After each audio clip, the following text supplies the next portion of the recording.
Super Science Showcase presents Hey Shock Losers, Christmas is for Kids, a Christmas story, written by Lee Fanning, read by Jeremy Wyndham.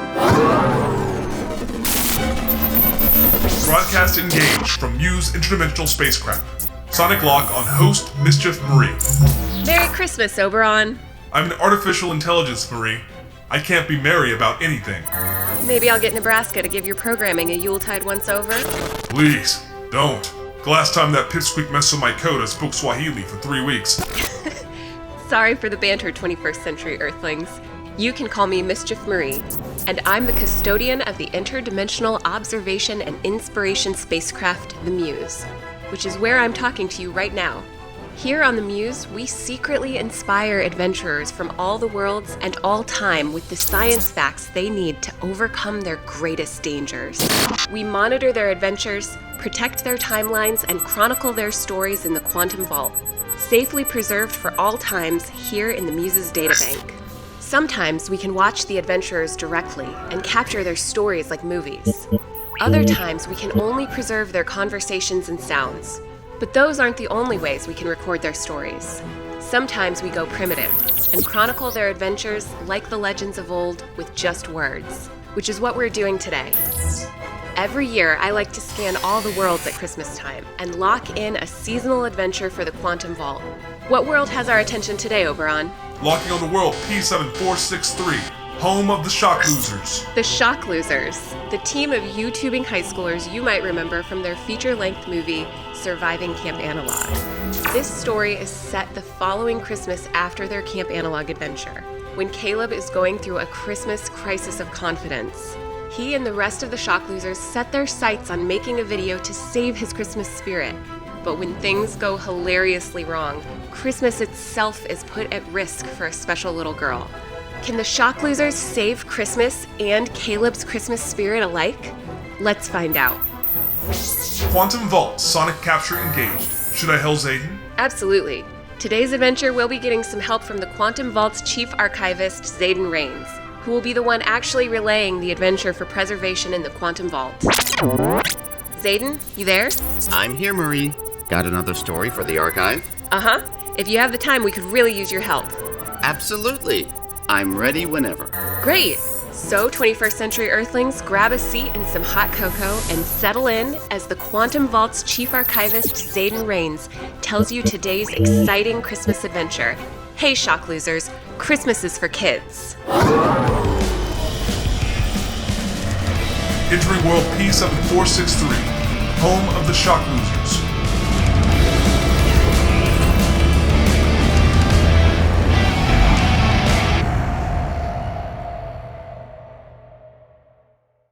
Chapter 1. Christmas changes when you're older. Not that Caleb Appleby is all that old. The high school sophomore even has a late birthday for his class. But he's old enough to see that what Christmas once was now seems like a bunch of kids' stuff.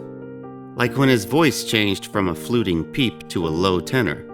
And just like that too, Caleb can't do anything about it. That's not to say he's suddenly Ebenezer Scrooge. He still likes Christmas Crunch, Rankin Bass TV specials, and carols written back when kings ruled the earth. Holiday lights and colorful packages still brighten his day, and he still feels his nose crinkle every time the first chilly wind brushes against his cheeks a week before Thanksgiving. But now, these things are like instincts. Instincts he honed, as we all did, growing up. Counting down to the greatest day of the year, in the ever-enthusiastic anticipation of childhood, to witness a magic in the season through the eyes of a child. He knows it wasn't just about the presents back then either. Had it been, maybe he'd be spared this crisis now. It'd been about the sights and the sounds and the feelings and the ideas of the season too, that seemed like they'd be there forever. Anything could happen. He could believe in these things, in the birth of Christ, sure, but also in the spirit of the season, and in goodwill, and even in a jolly old elf who came down the chimney every Christmas Eve. These instincts had been buoyed by the anticipation of something truly magical, the magic only a child can see. But Caleb has now reached the time in his life when the reality of what Christmas Day will bring outshines its possibilities. These instincts now seem to serve, at best, nothing, and at worst, a lie. If there really is nothing magical about Christmas, then isn't Christmas just another day? Maybe Caleb can't do anything about that either, but he's determined to try. It's with this frame of mind he'd started the countdown. His friends, the rest of the shock losers, had no clue what he was talking about, and Caleb wouldn't let on even to them. He just started boasting to their channel's thousands of subscribers to expect a magical surprise video on Christmas Day. Every day of the month, at the end of each new post, Caleb kept up his countdown, like an online advent calendar, each day raising the stakes, each day using bigger adjectives. Their Christmas Eve post is no different. They're together, as usual, in Caleb's bedroom. The old plaster walls painted a bright, almost neon blue, now tacked with dozens of shelves, posters, pictures, and mementos that bear witness to the entirety of the Shock Losers story. There's the baseball that Thomas hit out of the park when the Boll Weevils beat the Hawks. The mask the boys took turns wearing when they played the Muck Monster in Caleb's horror movie Opus. On the shelf beside, the cylindrical hull of the model rocket Caleb once used to almost break school records. Near that, on the dresser, the camp photo from their eventful last summer at Camp Analog. And beside that too, a copy of Homer's The Odyssey. Ryan, blonde-haired, blue-eyed, thin, and Thomas, shaggy brunette, short, small build, are there, of course, Caleb's oldest friends, as is Walt, black hair, average height, warmer skin, all who, along with their missing friend Bennett, made up the original roster of the Shock Losers. That group had grown in the 2.5 years since they'd started their channel, and one of the new members, a foe turned friend the previous summer, when the Shock Losers had survived Camp Analog, is with them for the Christmas Eve filming. His name is Levi, and he's similar in build and height and stature to Ryan and Walt, but a brunette with sharp features and a glare that's equally no-nonsense and conniving. The 5 boys have just finished the day's post, a spirited debate on the merits of Die Hard as a Christmas favorite, with Caleb, pencil-thin with thick, short brown hair and as tall as a Christmas tree, boasting at the outro.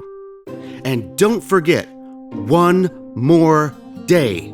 Tomorrow morning, the greatest Christmas special since Frosty puddled up on the greenhouse floor drops on this channel. I've somehow done it. I've captured the magic of Christmas and perfectly distilled its essence into the ultimate audiovisual expression for the 21st century. Merry Christmas, and watch your feed tomorrow morning. You don't want to miss this. After the video posts, the views and likes already ticking up, the boys work together to quickly tidy up the little corner of Caleb's bedroom that's their studio, all eager to get on their way for Christmas. Walt, who has tidied up the least, is already putting on his coat. "Adios, fellas," he says harshly, his voice scratching like his coat's zipper. "Gotta get over to Clevenger's and help him set up for the party." "If you're looking for work, Walt, we could still use help here," Levi says sharply. Walt counts on his fingers. "I could stay here with you losers and watch you clean up a bunch of junk I didn't even help set up." "We noticed," Thomas quips, struggling with a light stand twice his height. "Or I can help Clev's mom with the bare minimum and get pole position on the party of the year. You know Clev has sisters on the football and basketball cheer squads, right?" Levi bristles at Walt's tone, and maybe, too, at the mention of the party, since he's the only shock loser not invited, though that he'd never admit. Clevenger's annual Christmas bash is for Appalachia County High kids only. Levi goes to Bankhead, their fierce rival in the southern part of the county. "Later, losers!"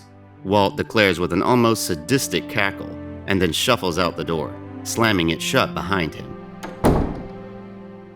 Thomas, still struggling with the light and its wad of cables, glances around the room. Good riddance, he says to the others, his lean muscles flexing. But, that doesn't sound too bad. Getting there early, I mean. We still have a lot to do here, Ryan says, patient with a touch of incredulity. I didn't mean right now, Ryan, Thomas spits back with his hands full. No, actually, it's okay. Caleb interrupts the banter as he spins around from his thin, folding computer desk at the far wall of the room. I can do all this. You guys go to the party. Have fun. Ryan and Thomas see his blank face, then share a look with each other, and then too with Levi, who pulls out his phone. I'm still waiting on my ride. I can help out until then if you two want to leave, he says. You don't have to go home, Levi, Ryan says. I told you we can get you into the party. Walt is Clevenger's best friend. He's practically a... Don't you say it!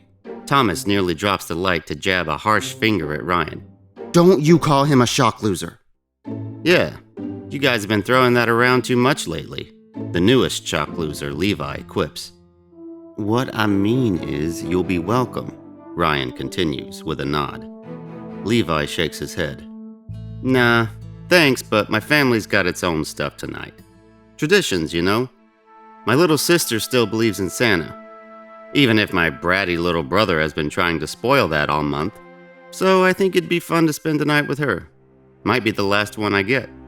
And no offense, but an app-high party? I'd rather go caroling in my boxers.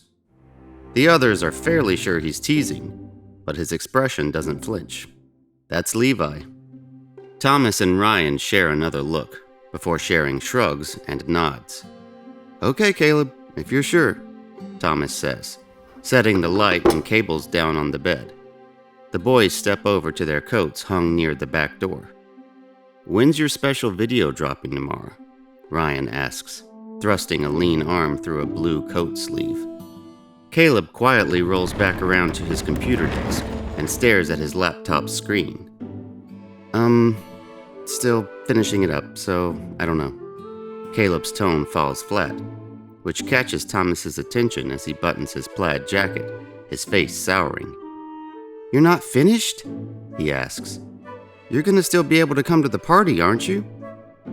Caleb swivels to and fro aimlessly in his chair, fidgeting his knee, his focus locked on the screen. Oh, sure, yeah. Not a problem. Ryan zips up his jacket. With as much as you've been talking it up, I figured you'd be finished by now. We would have helped you if you'd let us. Caleb swivels back abruptly. Ryan, what good's a Christmas present if the people you're trying to give it to have to help put it together? I just wanted you guys to be able to sit there and watch it. Thomas shrugs blankly. When I was 7, I had to put together my McDonald's drive-thru. The others flash him looks. What? Oh, let me guess. You rich kids played Chipotle. Ryan shakes his head. Do what you want, Caleb. He starts to open the door, then stops. But how late are you going to be? I mean, how much do you have left? Caleb doesn't say a word. He just turns back to his computer and stares at the screen. Caleb? Thomas asks, his shoulders dropping. He shares another look with Ryan. Levi arches an eyebrow. I haven't started. Caleb barely whispers, but it's as loud as a jackhammer in the center of the room, which falls into an even louder silence. You haven't started? Ryan's shock is putrid, as offended as a talking pig at a barbecue. Caleb collapses into his hands. I know! He throws his shoulders into his computer chair, rolling it back, and arches his head towards the heavens like a desperate sinner. I just kept expecting it to happen. That an idea would come to me. I'd figure something out. I'm still waiting. Ryan, Thomas, and Levi share a conversation of quiet glances before turning away from the door and stepping back closer to the slumping form of their friend, who almost sobs in the middle of the room. Thomas shuffles to sit by Caleb on the edge of the bed. Caleb, why did you make such a big deal about it then? You've been talking about it on the channel all month. Why would you do that if you never had anything? Caleb knows it's a fair question, but the best answer he can muster is a shrug. The room again falls into that blaring, terrible silence, which is unrelenting, and Caleb knows it's demanding a real answer. He sighs softly to collect his thoughts. "I'm growing up," Caleb says, as quiet as a mouse. Levi glances around at the movie posters and cartoon characters plastered all over the walls. "That's what it looks like," he quips. "Caleb, are you having another one of your mid-teen crises?" Thomas asks, leaning forward onto his knees. "Didn't we just go through this with the Odyssey thing we did for Miss Shapiro's class?" "It's nothing like that," Caleb says, almost pouting now. He crosses his lanky arms over his narrow chest, reclining back just a little more in the creaky chair. "I'm no longer concerned about our mortality, or the indifference of time as it leaves us behind in its transcendent march towards oblivion." The others share an eye roll. Caleb continues, "I'm worried because Christmas feels different. Empty. Doesn't it to you?" Caleb meekly turns his chair around and looks at his friends, almost pleading for an empathetic ear. The others share another look. "Not really," Ryan says, a shrug of his arms, a shake of his head. "Not this year, anyway. Maybe I don't feel like I'm 5 anymore, but I don't feel all that different from 14. The others nod. He speaks for all of them, except Caleb. Caleb slumps again, his expression soured. "Well, it feels different to me," he says. "Like, what's the point? If it's just a day when nothing really special happens, then it's just another day. I thought maybe if I could make a video that was, full of what Christmas used to feel like, then I could look forward to that. And that would make it bigger, again, than just an ordinary day. And that when other kids saw it, then maybe they would feel the same way I used to feel. And then maybe I could feel, I don't know, I know it's dumb. I think I have this whole time. Sometimes you just get so carried away when you're desperate you can convince yourself anything will work." Levi almost laughs at him. "Always fighting the inevitable, Caleb. Who cares? You still get presents and there's no school for a couple of weeks. That's not a normal day. And the rest of it is kid stuff." Caleb stings a look back at Levi. "He's right, Caleb," Ryan says, as Caleb spins slightly behind to face him. "This happened to me back in 8th grade. Remember Christmas court? You just gotta shake it off." "Yeah, man." Thomas chimes in last, the final angel on his shoulder. "Just enjoy what Christmas is now." He nods a moment. "Like going to this party?" "All that means nothing," Caleb growls. "No school, presents, parties. That's not what I'm talking about at all. Those things don't matter. And if you guys think it does, you really need to start paying closer attention to Christmas specials." Ryan shakes his head. "Caleb, just shut up and let's go to the party. Act our own age." "For a change," Levi quips. Caleb throws his head back again with a dramatic swiveling return to his desk, like a turtle on its back careening helplessly over a sheet of ice. "I can't," he says. "What about the video?" "Who cares?" Levi says with a shrug. "Seriously?" Caleb throws up his hands. "We have 72,000 subscribers. I've been talking this thing up for a month. You don't think at least one of them is going to notice when I don't post anything?" Again, who cares? Levi's face doesn't flinch. "Caleb, you're a teenager on YouTube. I don't think anyone's Christmas is riding on your magical Christmas video." "But what if it is?" Ryan says. He's on his phone now, scrolling through the comments on their latest post. The dozens on dozens, excited to finally see the video Caleb has been boasting about all month. "Some of these kids are going through their first Christmas after their parents' divorce," Ryan says, eyes on his scroll. "Some are stuck alone at boarding school. Some have lost pets, loved ones. Some have it bad at home, no friends at school. I don't know, man. To some of these kids, we might be the only Christmas they've got." That terrible silence fills the room once again. I didn't know that. I'm sorry, Levi says, sliding his hands into his pockets. Ryan looks up decisively. We need to make this video, he says simply.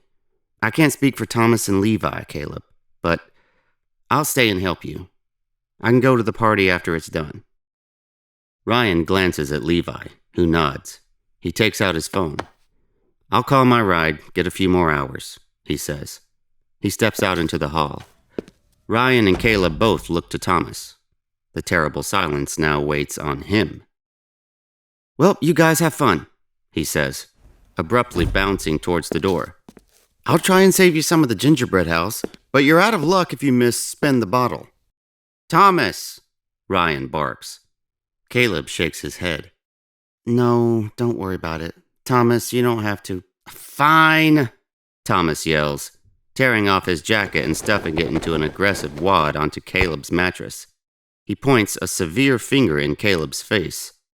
I'll stay and help, but we're gonna knock this out fast, all right? Caleb nods, smirks. Ryan chuckles himself, taking off his jacket like a sane person. Levi sneaks back in the room, pocketing his phone. Well, thanks, guys, Caleb says, touched. He turns back around to his computer, opens a document, and stares at the blank white screen, which is as terrible as the silence that again commands the room. So, any ideas? Chapter 2. Inspiration, especially creative inspiration, is a fickle thing. The ancient Greeks spoke of muses, fantastic beings who alone gave inspiration to men, and who mercilessly left cold the uninspired, those who knew it was there but couldn't find it, and couldn't touch it, and had no idea if they'd ever feel it again. This Christmas Eve, Santa Claus might be on his way to Appalachia County, but the Muse is not. The other boys, who now crowd behind Caleb at his thin little computer desk, spit out the obvious ideas first, Caleb batting them away like a goalie, for this reason or that. The more desperate the ideas turn, the quicker he bats them away. The boys work together. This is noble, but perhaps part of the problem. As the saying goes, a camel is a horse designed by committee, and camels are all they can manage. An idea starts from one mouth, then becomes something else when it's caught in the air, before it transfigures into something completely outrageous by the time Caleb can type it up, just to delete it. Maybe they can film an elaborate prank. Sneak over to the Christmas party and convince Walt he's being visited by a Christmas guardian angel, and given a glimpse of what life might be like had he never been born. Nah, they'd need too much prep for that. Not to mention a copy of Tom Sawyer, which for some reason gives Ryan the creeps. And they'd need the entire party to play along. Couldn't count on that this late. Maybe they could ambush the missing shock loser Bennett in his bedroom as the three ghosts of a Christmas Carol, with a Christmas Eve warning in the Scrooge tradition. But the fog machine is broken, and getting enough dry ice to replace it would cost too much. Not to mention, Bennett is about as close to Scrooge as he is to Batman. He loves Christmas more than Buddy the Elf. Could they prank Madison? Nah, no one wants to risk the wrath of her father again. What about Blake? No, Blake would just beat them all up. At the same time.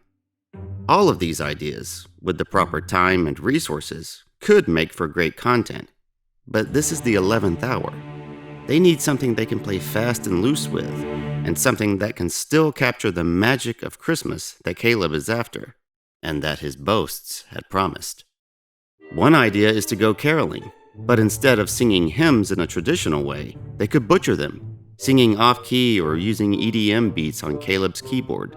That perhaps in doing so, they could demonstrate the essential magic that's inherent in the traditional versions.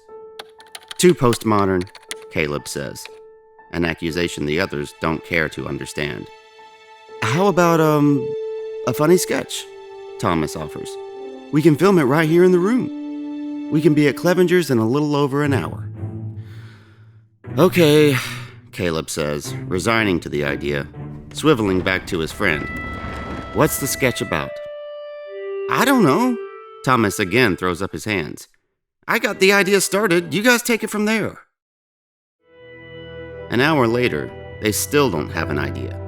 Well, they have dozens of ideas, none of them good, or at least practical, or better than simply kid stuff. All the while, texts from Walt keep buzzing their phones in the Shock Losers group chat. Almost the entire 10th grade is there now. Thomas reads one aloud. Then later, they're playing paintball and using Clevenger's four-wheelers as tanks. Maybe we could film that. But no one bites. Even later, more texts. They're playing Bad Santa now. Except all the freaking presents are awesome. And then, the dance just started, and there aren't enough boys there for all the cheerleaders. Thomas almost can't make it through that one. Guys, please, he finally says. You're all tall. Trust me, I need this chance. It's almost 9 o'clock. If we don't leave now... No one's keeping you here, Thomas, Ryan says in a biting way. By now, the room is a tempest of frustration, and every face is red and sour. Fine, Thomas barks like a chihuahua as he starts for the door. Caleb watches. He's the only one. Caleb, I tried, Thomas says. I really tried, but this is impossible. The magic of Christmas? Come on, man, that stuff's for kids. What do you think, we can just set up a GoPro and get Santa Claus coming down the chimney? Yeah, that'll work. Just like that trail cam you put out to catch Bigfoot. Levi's eyes flicker. The way they flicker is unmistakable. Sharp, magnetic, wide. He's been struck. Inspiration. The muse has finally come. Wait a minute, he says. The others look at him. The way his face beams, they can see what's happened. Even Thomas stops his bloviating, one arm through his crooked jacket. Their anticipation matches the season. What if we could film Santa Claus? What do you mean? Ryan asks. My sister. She still believes in Santa, Levi says, smirking, crossing his arms. What about it, Caleb? Can you get a hold of a Santa suit? Chapter 3. Later that night, up on the rooftop, there arises such a clatter on the top of Levi's home. Levi's family lives in a one-story brick ranch house with white shutters on 4 acres at the rural edge of the county. It's nestled by a pond that's rarely fished, a pole barn that's about to fall down, and a she shed by the hobby garden that are both barren for the winter. On the roof of the little 4-season sunroom addition on the side of the house, the Christmas Eve air is chilly and bites as it should. It doesn't snow in Appalachia County in December, but the wind can blow fiercely enough, especially for people accustomed to muggy, sweaty summers. Caleb, Thomas, and Ryan crouch in a huddle near a sliding sunroof window on the top of the sunroom. Thomas and Ryan shivering in their too thin coats as they film with their phones, while Caleb does his best low-rent Santa Claus impression, dressed in the standard fare, a big red and white felt suit, a red and white Santa cap, a black vinyl belt with plastic gold buckle, a cheap white beard stolen from the high school's production of King Lear, and an unconvincing pillow stuffed against his thin chest and stomach as the requisite Santa gut. Only his shoes, his usual pair of black Chuck Taylors, is off-brand, but frankly they couldn't afford the boots. Slung over his shoulder is a long, dark green pillowcase, its bottom clustered with a half-dozen toys from a dollar store, hastily wrapped in the Uber on the way.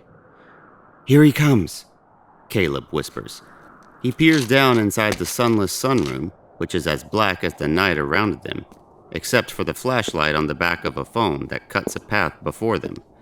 The light arrives, aims up at the boys on the roof, who wave down, before a pair of teenage hands are suddenly lit reaching up, unclasping the window lock. I still don't see why we can't just sneak in the back door, Thomas says, his voice shivering.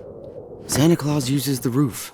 Caleb whispers airily, as though that's enough, before barking with a glance back.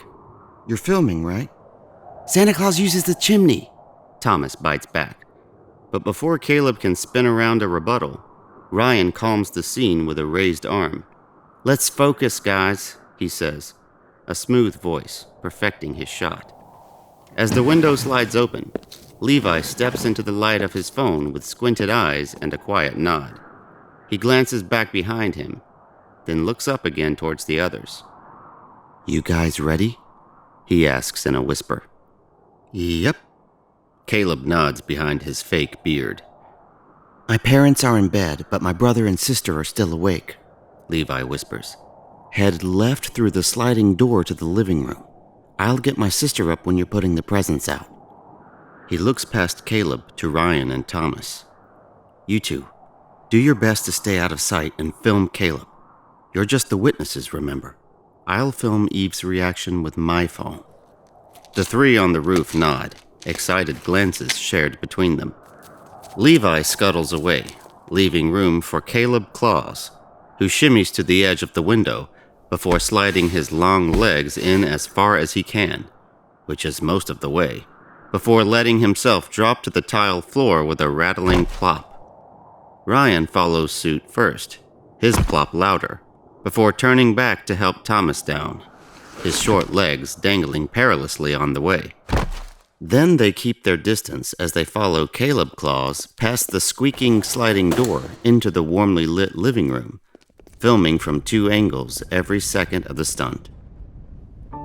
Caleb Claus creeps past the matching gray armchairs and sofa set, sidesteps the big ottoman near the sleek glass coffee table, spotting milk, cookies, and a carrot awaiting his arrival, and creeps over by the large wall-hung TV, the family stockings beneath, above the thin-mantled gas fireplace which Levi had turned on, and whose distinct smell and taste fills Caleb's senses past the freestanding metal gate in front of it.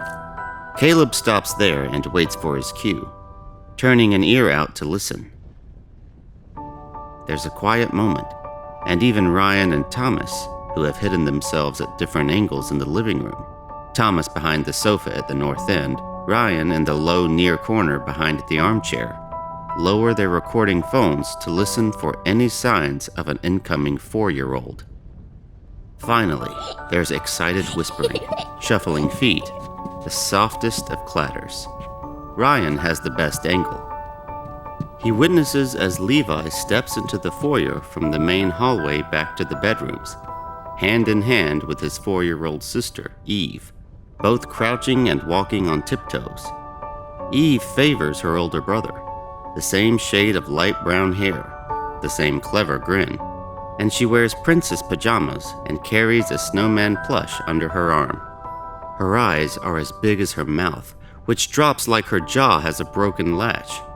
Levi motions a finger to his lips, and she nods bigly, in a trance, her focus solely on Santa Claus, whose shadow from the fireplace dances along the walls. Caleb has already turned back to the stockings when Levi and Eve step into the room, make-believing he has no clue they are there, even though he can feel the little girl's wondering eyes on him, and imagines her expressions and the rush in her quickened heart as she witnesses as he works. He pulls from his pillowcase several candy canes, placing one in each stocking, before shuffling to the large, cheerily decorated Christmas tree in the far corner of the room. Levi films his little sister, her every reaction bright, full of wonder, full of magic. This is kids' stuff. Her amazement totally holds his focus. So much so that he doesn't even sense his little brother Brody sneaking in from the swinging kitchen door on the back side of the living room. Caleb Claus kneels deliberately to the bottom of the colorful tree, slipping his pillowcase from his shoulder to the carpet floor, pulling out the small wrapped packages. Eve giggles excitedly. So does Brody, though no one has noticed him yet. He kneels in the doorway to the kitchen, partly in the dining room, which is separated from the living room by only an arched walkway. Brody carries something with him. He lifts it, It's an airsoft rifle, and he aims at the peddler just opening his pack. His presents placed, Caleb Claus waddles back to the coffee table for the milk and cookies, and the carrot. He shrugs at the vegetable, picks it up, and chomps a bite. "But that's for Rudolph," Eve whispers to Levi, who still films her. Her older brother touches a finger to his lip again with a shush, then pats her shoulders. Caleb Claus grabs a sugar cookie and a glass of milk. He takes a bite, then throws back the glass, which suddenly cuts him into coughs and gags. "What is this?" he manages aloud. "Yak milk," Levi whispers ahead with a shrug. "That's what we have." Caleb doesn't react to Levi's voice, but instead eyes the rest of the tall glass with a dread reserved solely for Brussels sprouts and moldy cheese. Pinching his nose, he downs the rest in one kickback. Then he grabs 2 cookies for the road and starts tiptoeing back towards the sunroom. They're almost home free. The boys zero in even closer to the action with their phones. "Ho, ho, ho!" Caleb Claus says with a merry, quiet step, before the first airsoft BB suddenly stings him between the shoulders like a little plastic bee. "Ow!" Then, a barrage begins. Before Caleb Claus can even turn around, a cackling Brody unloads his little semi-automatic toy rifle as fast as his trigger finger can move. Caleb Claus begins to tap dance, the little plastic firecrackers nicking up and down and past him. His limbs flail wildly, before, in a panic, he ducks by the fireplace, covering his head, like a turtle folding into its shell, sending the metal grate before the fire skidding and toppling to its side. Thomas and Ryan stay frozen, through their phones witnessing the action like they aren't really there. Levi, though, drops his, and after a few quick, hesitant, confused glances, puts it all together and springs into action. "Brody!" he shouts. Eve gyrates her arms in an upset pout, dropping her snowman plush like a melting ice cream cone. "Brody, leave Santa alone!" But with a radiant cackle, Brody keeps firing away. Levi rushes into the living room, past the ducked and flailing Caleb Claus, taking a few airsoft BBs to his hand and chest before dashing after his little brother in the adjacent dining room. Brody, giggling, jumps to his feet and continues his assault as he scurries to evade capture, keeping the dining room table as a barrier between him and his older brother. Caleb covers the back of his head with his eyes closed until he notices something. A feeling. Not that Christmas feeling, but something he recognizes. Something he can touch. Heat, coming from his pillowcase sack. He sharply peeks over his shoulder and spots the bottom of the little pillowcase sack igniting in a blaze, having dipped into the roaring fireplace. "Great Marley's ghost!" he exclaims. Everyone freezes, even Brody, whose face registers wide surprise. For a moment, the room is all gasps and wide eyes and utter shock, like a movie theater climax. Levi breaks the spell as he tackles the gun away from Brody. That part of the chaos now ended, before spinning on the ball of his foot towards the commotion in the living room. Caleb suddenly springs to life, again flailing in a panic as he stands. He knows every inch of him is covered in the cheapest, most combustible material on the face of the earth. He shakes the ignited bag away from him like he's holding a snake by the tail, before he thinks to try and smash out the flame on the tile floor under the mantel. But he's careless with his wide reach, and as he slaps it down, he snags the pillowcase instead, on a limb of the Christmas tree, which ignites immediately. "Ah!" he screams. "Ah!" screams everyone else. This finally yanks Ryan and Thomas from the gallery, and they rush to help their friend. Caleb steps back, sees them, witnesses with darting eyes as the fluttering inferno rises. "What do we do?" he shouts. Ryan and Thomas split glances around the room. Ryan spots the bulge under Caleb's coat. "The pillow!" Caleb immediately understands. He wriggles out of his red coat as Ryan snatches the pillow underneath and then pummels it into the Christmas tree. Thomas seizes Caleb's coat from the other side and, balling it up around his fist, uses it to also attack the flame. This slows its ascent, but doesn't stop it. The strand of lights fray in the flame, and the colorful lights wrapped around the tree cut out, leaving only the harsh hues of the blaze. Caleb can't do anything about it.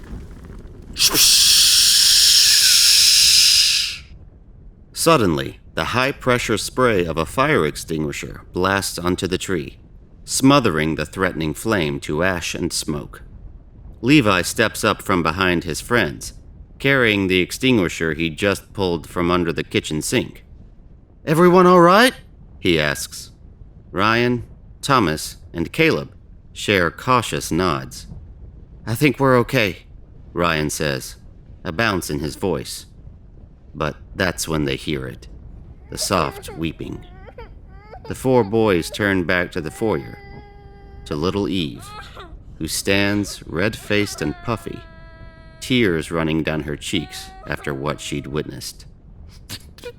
"That's not Santa," she says. The light behind her in the foyer suddenly flips on, starkly cutting the rest of the darkness and the shadows playing on the wall from the dwindling fireplace. Footsteps march up the hall. Levi's parents, in robes and slippers and perturbed glances, step up behind little Eve. Levi's mother kneels beside her, while Levi's father flips on the living room light and takes in the scene. The overturned metal grate, the singed, smoking Christmas tree, and his oldest son holding a fire extinguisher, standing next to three of his numbskull friends who certainly weren't at his house when he went to bed. "Levi," his father says sternly, "what the heck is going on?" Chapter 4. Not a creature stirs, not even a mouse. The next half hour isn't pretty, and on the other side of it, the boys sit quietly in a faux wooden patio furniture set out in the sunroom. Levi's attempt at an explanation had done enough to get him grounded for only the better part of January, but the others wait for the sword of Damocles to come down on them, after their parents find out when Levi's father takes them home. The four boys nurse cups of hot chocolate, a peace offering from Levi's mother, who had played good cop, as she and her husband now put the young children back to bed. The boys' eyes are vacant, their minds numb. No sugar plums dance in their heads, and no attention is paid to the Christmas movie playing on the little TV, even if every pair of eyes is set on it.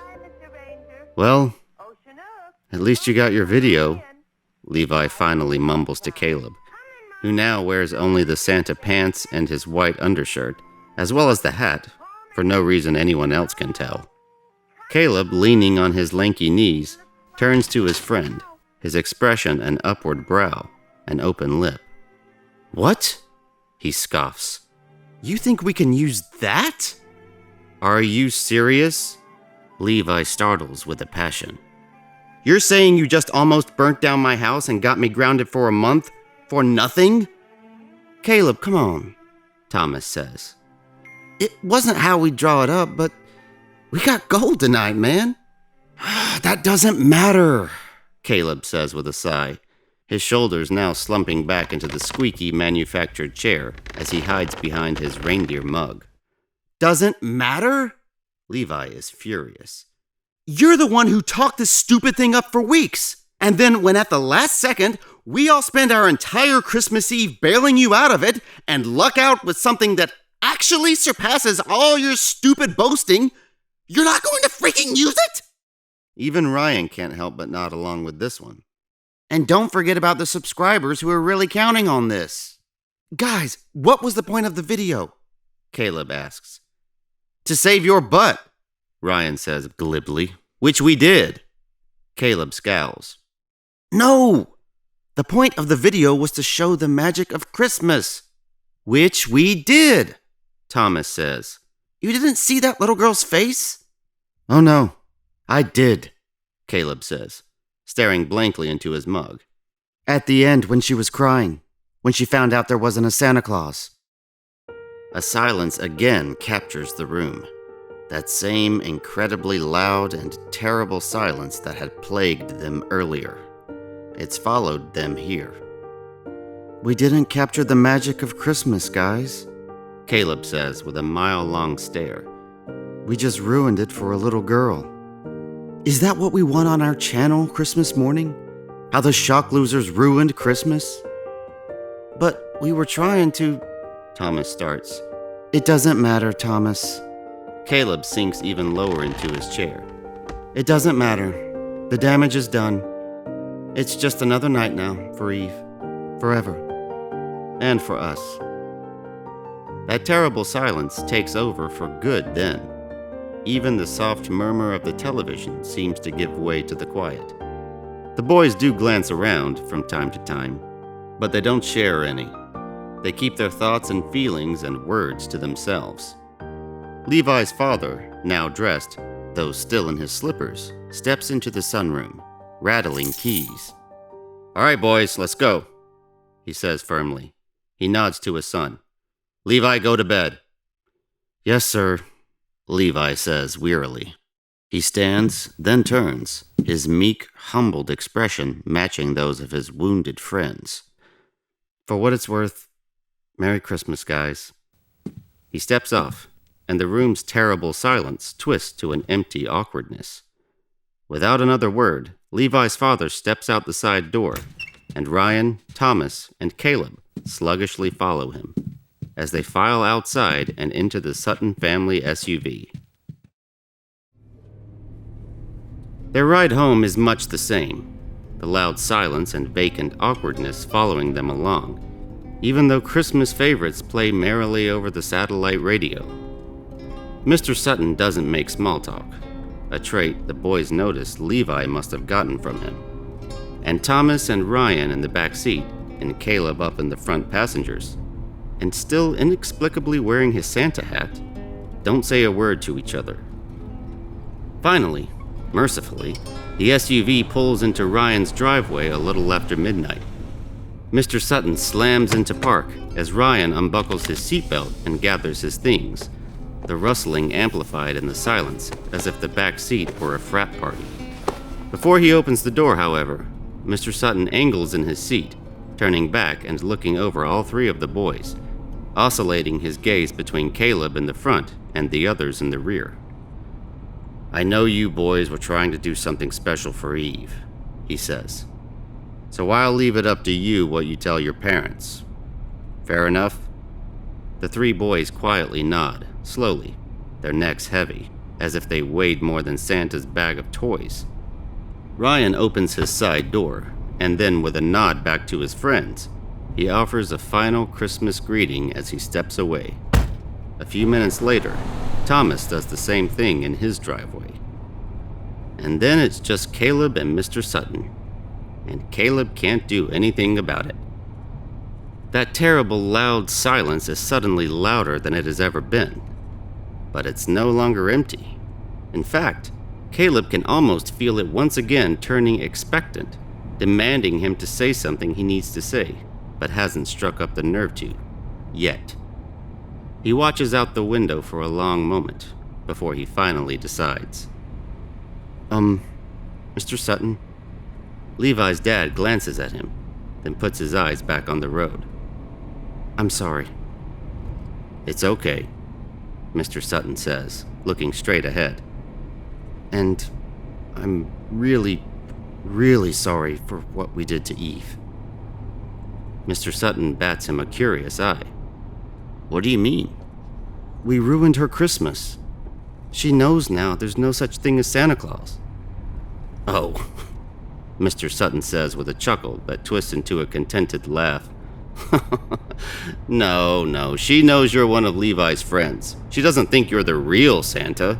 She thinks the real Santa is still coming. She even had Michelle put out a new plate of cookies and yak milk. What? Caleb asks, his surprise honest. Mr. Sutton stretches his fingers on the steering wheel. He gives Caleb a little look, a half smirk on his face. She's 4 years old. There's not much you can do to shake a 4-year-old's belief in Santa. Even if she could see the truth. Only time does that. Caleb just stares, wide-eyed a moment, before glancing away. I guess it's the magic of Christmas, Mr. Sutton says, more hushed, eyes still fixed on the road. Yeah, Caleb says, his eyes too focused out the window. I guess we all grow out of that. Believing in Santa? Mr. Sutton begins.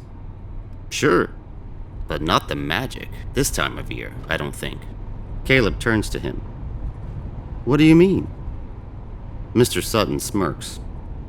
Well, what other night but Christmas Eve would a bunch of teenagers risk trespassing, breaking and entering, and arson for a 4-year-old? Caleb nods slowly. But this time, his weighted neck feels lighter, bobs with a sway. A smile can't help but slide across his face, before it falls crooked. It wasn't just for Eve, Caleb says. We wanted to film it for the channel. Was the point to burn down my living room? What? No, of course not. Mr. Sutton laughs. Exactly. Look, Caleb, you guys are good kids, no matter what happened tonight. And even if that channel of yours does get you into trouble sometimes, your heart was in the right place. You saw a way to do something nice, and you did something about it. That's what really matters, especially at Christmas. And that's the moment Christmas again changes for Caleb. Not exactly back to what it was, that it can never be again, but into something that he can once again recognize, that he knows is there, that he can touch. It's more than a feeling, more than an idea, but a value. Something he knows will be there the rest of his days. So long as men celebrate light in the darkness, the warmth in the cold, and the Son of God. Because of what they did for Eve, and what his friends did for him. That is special. That isn't something that just happens any day of the year. Arriving at home, Caleb steps away without a word, only nodding to Mr. Sutton as he closes his door, before witnessing the SUV drive away into the maudlin night. Caleb can't help but look up for the Christmas star on his way to the garage side door. He sees it.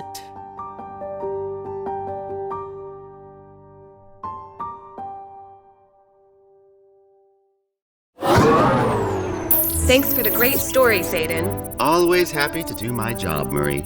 I noticed that story made a lot of allusions, or literary references, to the classic Christmas poem A Visit from St. Nicholas, also known as The Night Before Christmas. Yep, I noticed that too. Do you mind reciting that poem for us as well, Zayden, to include in the archive of this adventure? It's a Christmas classic that gave us the modern version of Santa Claus, and I think it's an important Earth artifact for us to preserve. And I think these listening in Earthlings will appreciate today's adventure even more if they've heard it. I'm more than happy to, Marie. It's my job, you know. Great. All right, Earthlings, here's A Visit from St. Nicholas, also known as The Night Before Christmas. Written by Clement C. Moore, first published on December 23, 1823.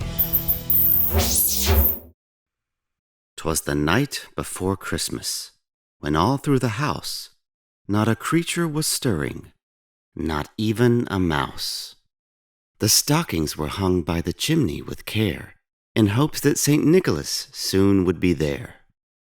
The children were nestled all snug in their beds, while visions of sugar plums danced in their heads. And Mama in her kerchief and I in my cap had just settled our brains for a long winter's nap. When out on the lawn there arose such a clatter, I sprang from my bed to see what was the matter. Away to the window I flew like a flash, tore open the shutters and threw up the sash. The moon on the breast of the new-fallen snow gave a luster of midday to objects below, when what to my wondering eyes did appear but a miniature sleigh and 8 tiny reindeer. With a little old driver so lively and quick, I knew in a moment he must be Saint Nick. More rapid than eagles his coursers they came, and he whistled and shouted and called them by name. Now Dasher, now Dancer, now Prancer and Vixen, on Comet, on Cupid, on Donder and Blitzen. To the top of the porch, to the top of the wall, now dash away, dash away, dash away all! As leaves that before the wild hurricane fly, when they meet with an obstacle, mount to the sky, so up to the housetop the coursers they flew, with the sleigh full of toys and St. Nicholas too. And then in a twinkling I heard on the roof the prancing and pawing of each little hoof. As I drew in my head and was turning around, down the chimney St. Nicholas came with a bound. He was dressed all in fur from his head to his foot, and his clothes were all tarnished with ashes and soot. A bundle of toys he had flung on his back, and he looked like a peddler just opening his pack. His eyes, how they twinkled, his dimples, how merry, his cheeks were like roses, his nose like a cherry.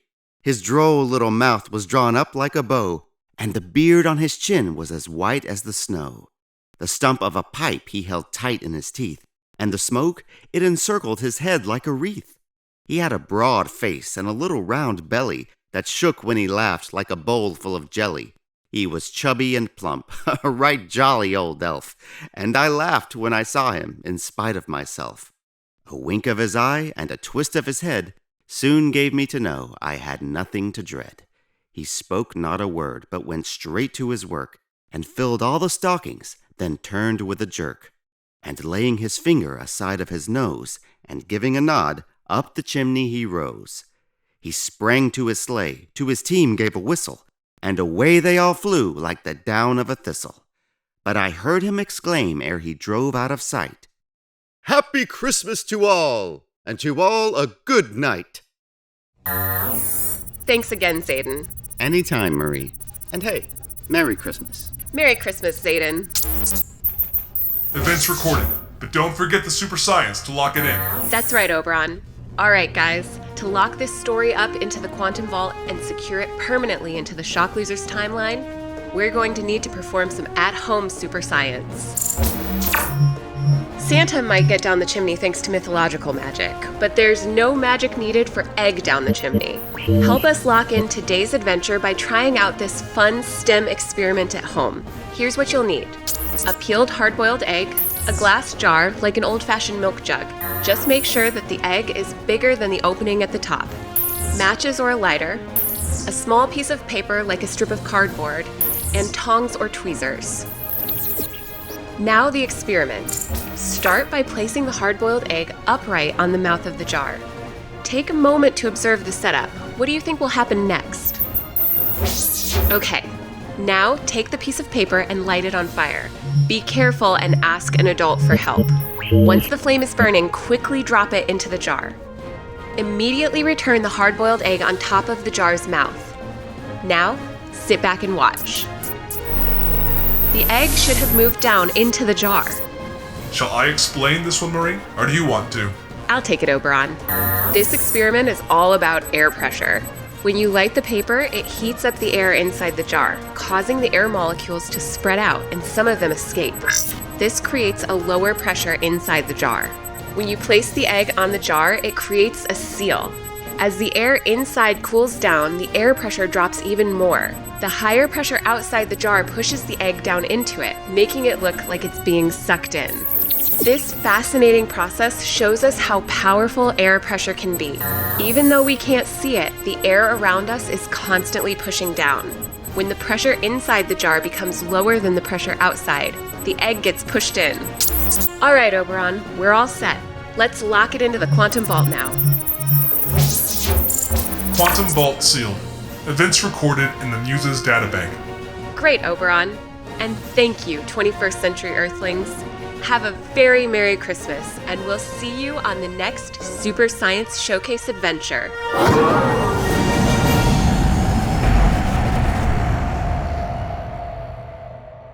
Hey SHOCKLOSERS, Christmas is for Kids was read by Jeremy Wyndham. This Wonder Mill Cosmos production was written by Lee Fanning. Editorial contributions were made by Gail Dillard. The at-home super science experiment was written by Holbrook Patton. Features original super science showcase music by David James Nielsen and Aaron Pike. This is Amy Newland.